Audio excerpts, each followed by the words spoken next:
कुछ तो मजबूरियां रही होंगी, यूं ही कोई बेवफा नहीं होता। सियासत के रिश्ते जब बदलते हैं तो सिर्फ कुर्सियां नहीं बदलती, दोस्त दुश्मन बन जाते हैं और पुराने सियासी साथी सबसे बड़े सियासी प्रतिद्वंदी। नमस्कार, आप देख रहे हैं चर्चा में कौन है और आपके साथ मैं हूं शबाब। आज चर्चा में वो शख्स है जो कभी अखिलेश यादव के पीछे बैठते थे और आज वो बीजेपी के एक बड़े चेहरे के तौर पर उनके साथ है। जो कभी अखिलेश यादव के साथ कंधे से कंधा मिलाकर सदन में गरजते थे, वो आज बीजेपी के खेमे में है। बात हो रही है मनोज पांडे की। जी हां, वही ऊंचाहार वाले विधायक पांडे जी। और अब चर्चा यह है कि ऊंचाहार के साथ उनकी नजर सरैनी पर भी है। क्यों?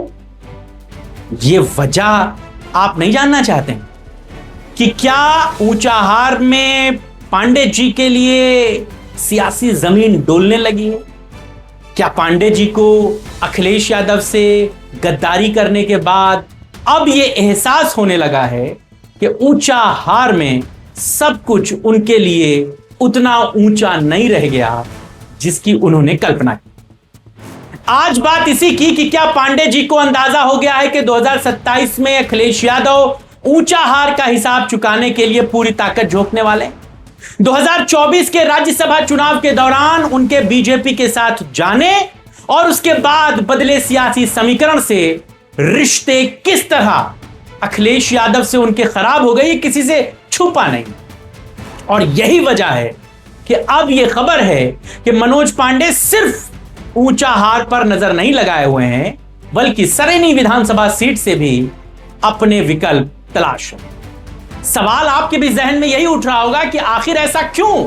तीन बार का सिटिंग विधायक, मौजूदा सरकार में कद्दावर मंत्री, जो यह कहता था कि राम का नाम लेने पर अखिलेश यादव ने उन्हें पार्टी से निकाल दिया, जो यह कहते हुए पार्टी छोड़ गया था कि उसके अंतरात्मा ने यह कहा कि बीजेपी के साथ जाना चाहिए, जो यह नेता कहता था कि उसके नाम की तूती रायबरेली के पूरे सारी विधानसभाओं में बजती है, वो जहां चाहे वहां से चुनाव लड़कर जीत सकते हैं, वो फिर ऊंचाहार छोड़कर क्यों भागना चाहते?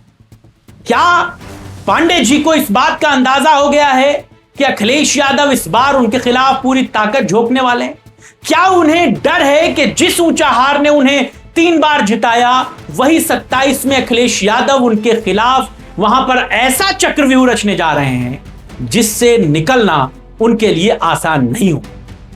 क्योंकि इस बार ऊंचाहार में लड़ाई सिर्फ बीजेपी बनाम सपा की नहीं है, यह लड़ाई पुराने रिश्ते और नई दुश्मनी के बीच की, अखिलेश यादव की नाराजगी और मनोज पांडे की बेचैनी के बीच की।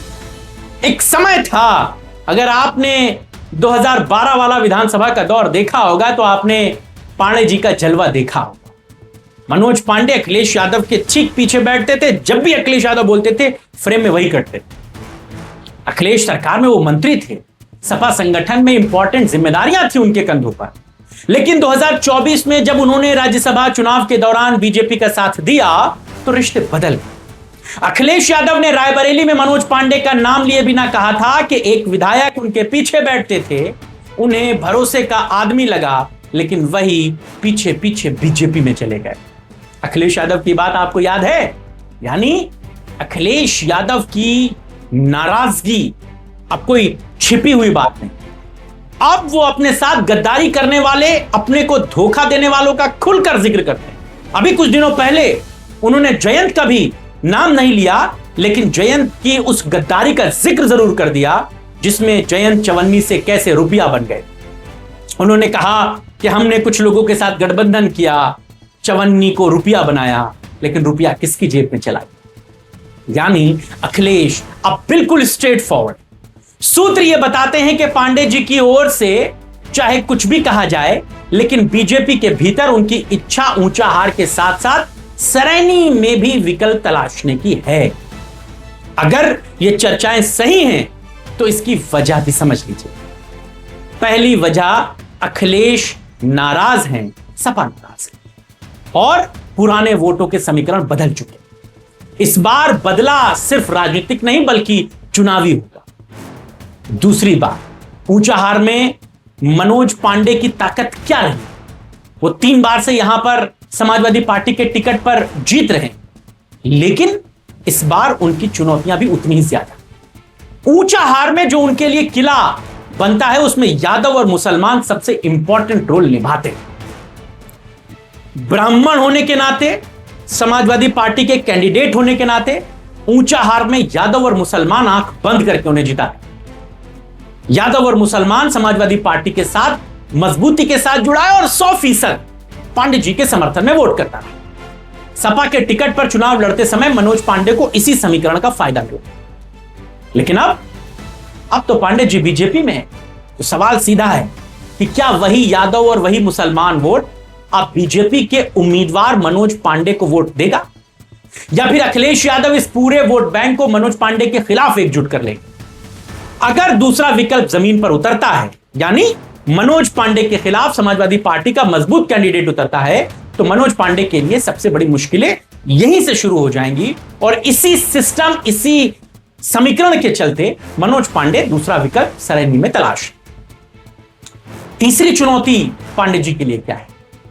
तीसरी चुनौती है राहुल गांधी। वो दौर 24 से पहले वाला कुछ और था, यहां से सांसद कोई और था। इस बार रायबरेली में राहुल गांधी सांसद के तौर पर, और इस चुनाव को 2027 के लिहाज से बड़ा इंपॉर्टेंट ये एंगल मिल जाता है कि राहुल गांधी रायबरेली से सांसद। 2024 में राहुल गांधी ने रायबरेली से सीट पे जीत दर्ज की। सपा कांग्रेस गठबंधन ने मिलकर यहां बीजेपी को चुनौती दी। रायबरेली में सपा का विधानसभा स्तर पर मजबूत आधार है और 24 के लोकसभा चुनाव में भी सपा कार्यकर्ताओं ने राहुल गांधी के पक्ष में पूरी ताकत से काम किया। यही मनोज पांडे गली गली बीजेपी के लिए वोट मांग रहे थे, बड़ी बड़ी जनसभाएं बीजेपी के लिए रायबरेली में करा रहे। एक और तस्वीर है रायबरेली की। रायबरेली में 3 दुश्मन इस समय एक साथ, मनोज पांडे, दिनेश प्रताप सिंह और अदिति सिंह। ये तीनों लोग अलग अलग सियासी पृष्ठभूमि के थे और कभी एक दूसरे के खिलाफ, एक दूसरे की शक्ल देखना नहीं चाहते, लेकिन आज तीनों एक साथ। अदिति और दिनेश प्रताप सिंह कांग्रेस के थे, भाजपा में आए, दिनेश भी मंत्री हैं, हालांकि अदिति मंत्री नहीं बन पाए, और मनोज पांडे दिनेश प्रताप सिंह के सामने अपने कद को बराबर रखना चाहते थे, इसीलिए मंत्री पद की उन्होंने जरूरत को बताया। मंत्री पद पे वो अड़ गए और बागी विधायकों में सिर्फ वही मंत्री बन पाए, क्योंकि उन्हें भी तो समाज में जाना था। लोग कहते कि छोड़ के चले आए, देखो दिनेश प्रताप सिंह मंत्री बन गए, तुम क्या बने। यह भी एक बड़ी चुनौती। राहुल गांधी लोकसभा के रायबरेली से सांसद हैं और कांग्रेस में रायबरेली एक क्या इंपॉर्टेंट रोल प्ले करता है, यह आपसे छुपा नहीं। कांग्रेस अपनी जमीन यहां पर मजबूत करना चाहती है। अखिलेश यादव मनोज पांडे से नाराज हैं और ऊंचाहार कांग्रेस और सपा दोनों के लिए रणनीतिक सीट बन सकती। यही वजह है कि कांग्रेस भी यहां से एक मजबूत चेहरे की तलाश में। पहले कांग्रेस से क्या विकल्प हैं आपको यह बताता हूं। पूर्व विधायक अजय पाल सिंह यहां पर सबसे मजबूत कैंडिडेट के तौर पर चर्चाओं में। कहा यह जा रहा है कि अगर रायबरेली की सीटें कांग्रेस के खाते में आती हैं तो ऊंचाहार से अजय पाल सिंह कांग्रेस के प्रत्याशी हो सकते, वो इस सीट से विधायक भी रहे। इसके अलावा अतुल सिंह हैं, अतुल सिंह पिछली बार चुनाव यहां लड़े। इसके अलावा राकेश सिंह राणा हैं। ऐसे 2-3 नाम हैं जिन पर कांग्रेस सोच सकती। हालांकि जो रिपोर्ट है इनमें इन नामों को संभावित दावेदारों के तौर पर देखा जा रहा। एक बात और निकल कर आ रही है कि यहां से 2027 में एक बेहद दिलचस्प समीकरण बन सकता है। अगर समाजवादी पार्टी और कांग्रेस के बीच सीटों का तालमेल बनता है तो यह जरूरी नहीं कि जिस चेहरे को कांग्रेस पसंद करे वो सिर्फ कांग्रेस के सिंपल पर लड़े। सवाल यह भी है कि कांग्रेस अगर कोई अपना कैंडिडेट देती है तो अखिलेश यादव उसे अपने सिंबल यानी कि साइकिल पर भी ऊंचाहार से चुनावी मैदान में उतार सकते। इस तरह का कोई अंतिम फैसला नहीं है, लेकिन यह विकल्प, इसीलिए इसे फिलहाल राजनीतिक अटकलों के तौर पर देखा जा। लेकिन कांग्रेस यहां से अपना विधायक जिताना चाहती है। अगर ऐसा होता है तो मनोज पांडे के लिए चुनौती कई गुना बढ़ जाए, क्योंकि तब मुकाबला सिर्फ अखिलेश यादव की सपा से नहीं होगा। राहुल गांधी की कांग्रेस और अखिलेश यादव की सपा दोनों की राजनीतिक ताकत एक ही उम्मीदवार के पीछे खड़ी हो जाएगी, और यह वो स्थिति है जिससे मनोज पांडे सबसे ज्यादा बचना चाहेंगे। अब मनोज पांडे के सामने चौथा जो चुनौती का मुद्दा है वो भी बताते हैं। पहला मोर्चा अखिलेश यादव है, क्योंकि जिस नेता के वो कभी करीबी थे आज वही नेता उनके खिलाफ सबसे आक्रामक राजनीतिक अभियान चला रहा है। दूसरा मोर्चा मैंने बताया यादव मुसलमान का वोट समीकरण है। समाजवादी पार्टी में रहते हुए जो सामाजिक आधार उनकी जीत में मददगार था, बीजेपी में आने के बाद वो आधार उनके साथ कितना रहेगा, ये उनके लिए बड़ी चुनौती। तीसरा मोर्चा कांग्रेस और राहुल गांधी। रायबरेली अब सिर्फ स्थानीय कांग्रेसी नेताओं की सीट नहीं है, बल्कि राहुल गांधी खुद यहां से सांसद है, इसलिए कांग्रेस के लिए रायबरेली विधानसभा सीटें इंपॉर्टेंट हो जाती। चौथा फैक्टर क्या है, वो है मौर्य फैक्टर, स्वामी प्रसाद मौर्य। इसको भी पांडे जी नेग्लेक्ट नहीं कर सकते। स्वामी प्रसाद मौर्य के बेटे उत्कर्ष मौर्य भी इस सीट के समीकरण में नजरअंदाज नहीं हो सकते। उत्कर्ष मौर्य 2017 में बीजेपी के टिकट पर मनोज पांडे के खिलाफ चुनाव लड़ चुके हैं और बहुत करीबी मुकाबले में वो हारे। हालिया रिपोर्ट्स में भी ये चर्चाएं हैं कि मौर्य फैक्टर को ऊंचाहार की चुनावी तस्वीर में अहम माना जाता है और स्वामी प्रसाद मौर्य खुद भी इस सीट से एक बार विधायक रहे। तो क्या यही वजह है कि सरेनी मनोज पांडे का प्लान बी है? यही सबसे बड़ा सवाल है।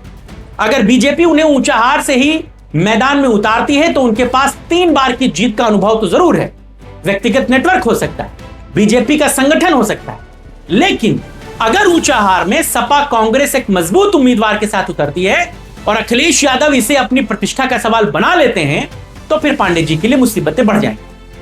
ऐसे में सरेनी उनके लिए दूसरा राजनीतिक रास्ता बन जाए। देखिए, यह बात आप साफ तौर से समझिए कि एनडीए में मनोज पांडे के लिए इस सीट पर टिकट पाना कोई मुश्किल नहीं, क्योंकि मनोज पांडे के खिलाफ 2022 में जिस व्यक्ति ने बीजेपी से अपनी पूरी चुनावी लड़ाई लड़ी थी वो अब राज्यसभा के मेंबर हो गए और वो उनकी कार्यकारिणी में भी। लिहाजा बीजेपी से कैंडिडेट के तौर पर मनोज पांडे के लिए कोई चुनौती नहीं, मिल जाएगा उन्हें टिकट, लेकिन उनके लिए चुनौती जीतना है। यानी ऊंचाहार में लड़ाई से भागना नहीं बल्कि जोखिम को कम करने की रणनीति पर पांडे जी को काम करना। लेकिन सरेनी भी आसान सीट नहीं है, यह बात पांडे जी को पता है। यहां भी स्थानीय समीकरण, संगठन और उम्मीदवार की स्वीकार्यता बड़ा फैक्टर है। और खबरें यह हैं कि एक बार पांडे जी वहां गए थे, वहां पर लोकल नेता जो 2022 में बीजेपी के टिकट पर चुनाव लड़े थे, उन्होंने मनोज पांडे को हूटिंग करके भगा दिया। बड़ी तस्वीरें वायरल हुई। इसीलिए मनोज पांडे के सामने असली सवाल सिर्फ यह नहीं है कि बीजेपी उन्हें कहां से टिकट देती है, सवाल यह भी है कि बीजेपी उन्हें कहां से सुरक्षित मानती है। ऊंचाहार की लड़ाई अब व्यक्तिगत बिल्कुल नहीं रह गई। मनोज पांडे और अखिलेश यादव की कहानी बाकी बागी नेताओं से बिल्कुल अलग है। अखिलेश यादव राकेश प्रताप सिंह, अभय सिंह या किसी दूसरे का इतना लोड नहीं लेते, लेकिन वो मनोज पांडे का लोड ले रहे हैं। मनोज पांडे को अपना व्यक्तिगत दुश्मन माना। ये कोई ऐसा नेता नहीं था जो कभी सपा के किनारे खड़ा रहा। ये वही मनोज पांडे हैं जो अखिलेश यादव के बहुत करीबी थे, अखिलेश सरकार में मंत्री रहे, समाजवादी पार्टी के मुख्य सचेतक रहे और फिर वही नेता राज्यसभा चुनावों के दौरान बीजेपी के साथ खड़ा हो गया। अखिलेश यादव ने भी सार्वजनिक रूप से इस राजनीतिक विश्वासघात की ओर इशारा किया था। इसीलिए 27 में ऊंचाहार की लड़ाई अगर मनोज पांडे बनाम अखिलेश यादव की बनती है तो यह सिर्फ सीट का चुनाव नहीं होगा, यह पुराने रिश्तों का हिसाब किताब करने वाला चुनाव। गणित को संक्षेप में अगर समझिए तो एक तरफ बीजेपी के पास मनोज पांडे जैसा 3 बार का सिटिंग विधायक है, तो दूसरी तरफ सपा के पास अखिलेश यादव की पूरी रणनीतिक ताकत है। तीसरी तरफ राहुल गांधी के सांसद होने के कारण कांग्रेस की रायबरेली में बढ़ी हुई सक्रियता की ताकत है और चौथी तरफ स्वामी प्रसाद मौर्य का पुराना प्रभाव है और पांचवी तरफ यादव और मुसलमान मतदाताओं का पांडे जी के लिए रूह। यानी ऊंचाहार में इस बार मुकाबला सिर्फ प्रत्याशियों के बीच नहीं, यह संगठन बनाम संगठन, पुराने रिश्तों बनाम नई नाराजगी और पुराने वोट बैंक बनाम नई राजनीतिक पहचान की लड़ाई। और यही वजह है कि मनोज पांडे की सियासी निगाहें अगर ऊंचाहार के साथ सरेनी पर भी हैं तो इसके पीछे सिर्फ चुनावी महत्वाकांक्षाएं नहीं बल्कि 2027 के संभावित सियासी चक्रव्यूह से निकलने की एक जद्दोजहद भी, क्योंकि पांडे जी जानते हैं कि इस बार सिर्फ उम्मीदवार उनके सामने नहीं है बल्कि अखिलेश यादव की नाराजगी है, राहुल गांधी की रायबरेली है और कांग्रेस सपा का संभावित समीकरण। सामने मौर्य फैक्टर और सबसे ऊपर 2027 का चुनावी हिसाब किताब।